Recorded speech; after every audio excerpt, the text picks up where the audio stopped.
Under construction adalah sebutan yang seringkali dituliskan dalam kondisi sesuatu yang sedang dalam perbaikan. Arti harafiah under construction adalah sedang di dalam konstruksi atau pembangunan. Ada sebuah perawatan yang sedang dikerjakan untuk sesuatu yang rusak, untuk sesuatu yang perlu ditangani agar menjadi lebih baik. Saat Yesus lahir, dunia sedang sangat tidak baik. Kondisi sedang begitu kacau. Bahkan tercatat 400 tahun tidak ada nubuatan dan tampaknya Allah bungkam tidak berbicara kepada manusia lewat para nabi. Kondisi manusia pun sedang dalam kondisi sekarat, penuh dengan berbagai macam pergumulan yang berat. Dan saat itu, tidak berlebihan bila dunia perlu diberi gelar under construction, sedang dalam perbaikan, untuk supaya Tuhan memperbaiki dunia ini. Dia melakukan langkah-langkah yang tepat, yaitu demi perbaikan dunia. Dia terlebih dahulu harus memperbaiki manusia ciptaannya. Karena itulah yang menjadi awal mula perbaikan dunia, lewat manusia-manusia yang ada di dunia. Diperbaiki lebih dahulu, sehingga dunia kemudian akan menjadi lebih baik.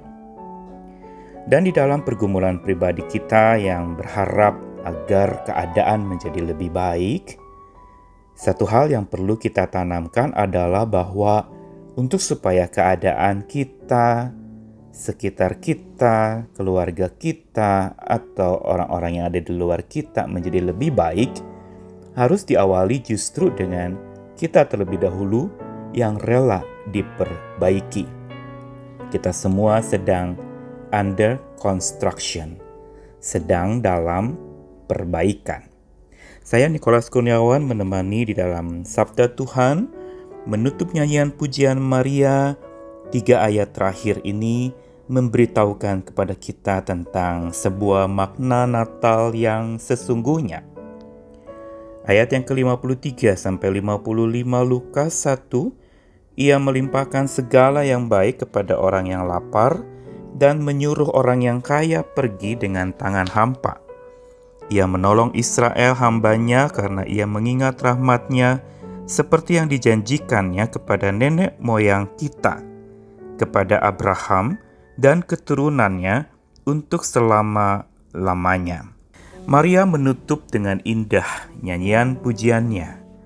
Setelah dia memuliakan Tuhan dan hatinya bergembira karena Tuhan memperhatikan kerendahan dirinya dan bagaimana dia direndahkan oleh dunia ini, begitu pula setelah Maria juga menceritakan tentang bagaimana tindakan tegas Tuhan yang menghabisi tinggi hati manusia, yang menyudahi segala kepongahan manusia.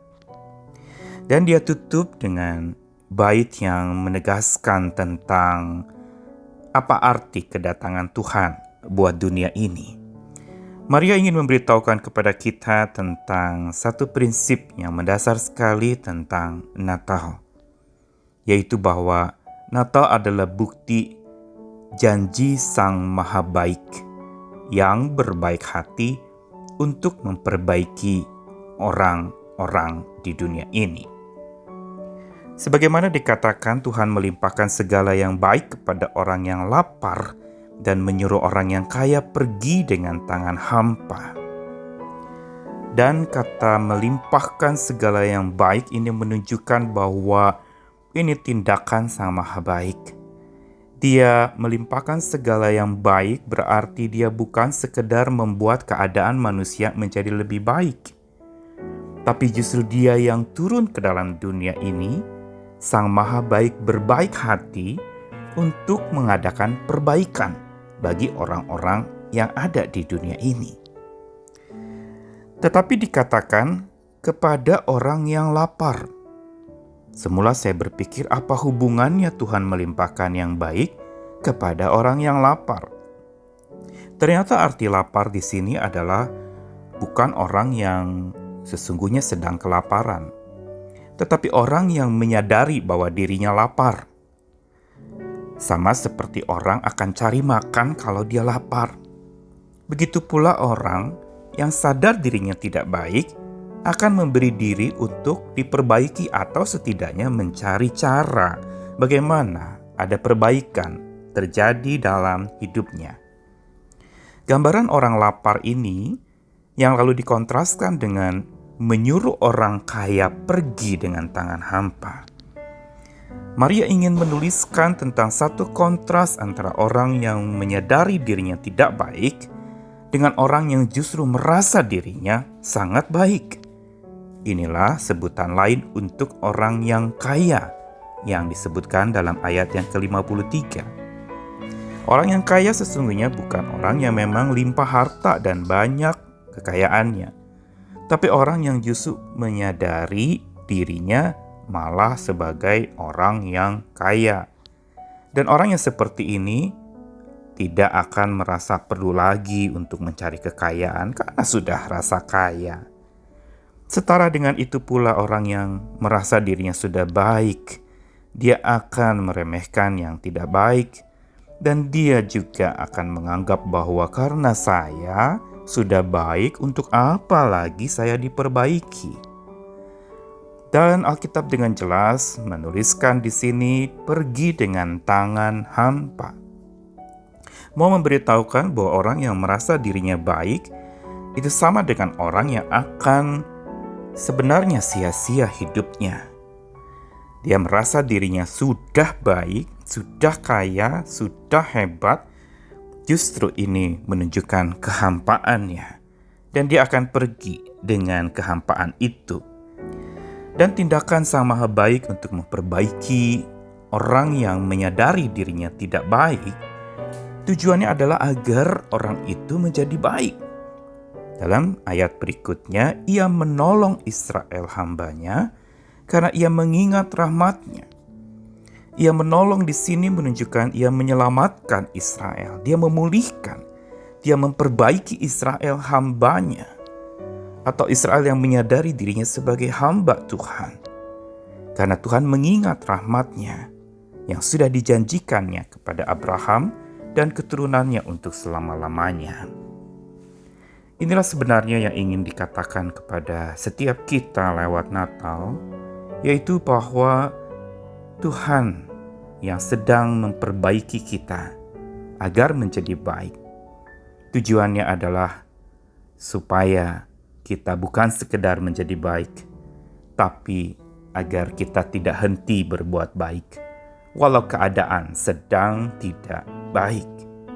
Inilah tujuan karya keselamatan Tuhan, bukan? Yaitu bahwa Dia menunjukkan keselamatannya agar kita diperlengkapi untuk perbuatan baik dan melakukan karya-karya baik, menunjukkan kebaikan agar dunia menjadi lebih baik. Kita berdoa seringkali meminta dunia menjadi lebih baik, tapi jawabannya adalah apa? Kondisinya malah tidak menjadi lebih baik, tetapi lebih buruk. Tapi marilah kita ganti doa kita dengan, sebelum dunia ini menjadi baik, saya dulu lebih pertama-tama diperbaiki. Karena itulah cara Tuhan. Tuhan menunjukkan janjinya, dibuktikan lewat bakti-Nya untuk memperbaiki kita tanpa henti. Karena itu berilah diri kita untuk diperbaiki oleh Tuhan. Sehingga saat kita under construction, sedang diperbaiki, sedang dibangun lagi oleh Tuhan. Biar Natal kali ini mengingatkan kita belum baik dan Tuhan Maha Baik sedang memperbaiki kita. Berilah dirimu diperbaikinya senantiasa. Amin.